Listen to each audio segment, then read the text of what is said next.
Hi students, Dr. Nitya here. This is class 10th NCRT, chapter 1, real number, exercise 1.1 and question number 1. So in question number 1, we have to find out prime factors of following numbers. Starting with 140.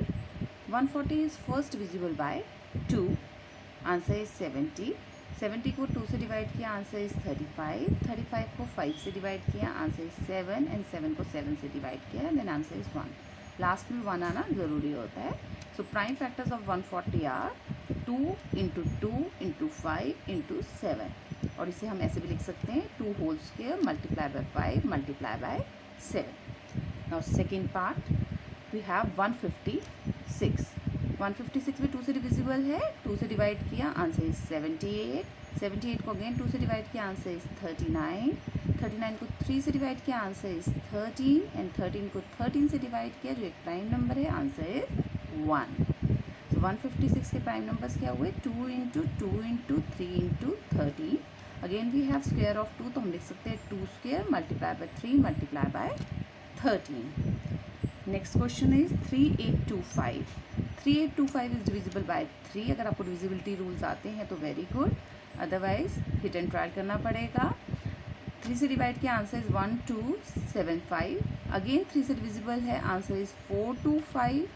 425 is divisible bye 5, answer is 85. 85 is again divisible by 5, answer is 17 and 17 is a prime number. 17 is divisible by 17 only, answer is 1. So prime factor of 3825 are 3 into 3 into 5 into 5 into 17. कैसे लिख सकते हैं इसे 3 square multiply by 5 square multiply bye 17. आप यहाँ भी छोड़ देंगे तो भी ठीक है, अदरवाइज ये रिफाइंड फॉर्म है. Next is 5005. It is divisible by 5, answer is 1001. When divided by 7, answer is 143. 143 11 से डिवाइड होता है, answer is 13. 13 is a prime number, तो 13 से ही डिवाइड होगा, आंसर इज अगेन 1.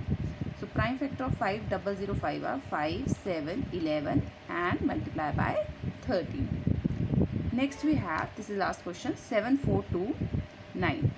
7429 इस वाले क्वेश्चन को तो आप लर्न ही कर लें तो बेटर है, क्योंकि सारा प्राइम फैक्टर से जाता है.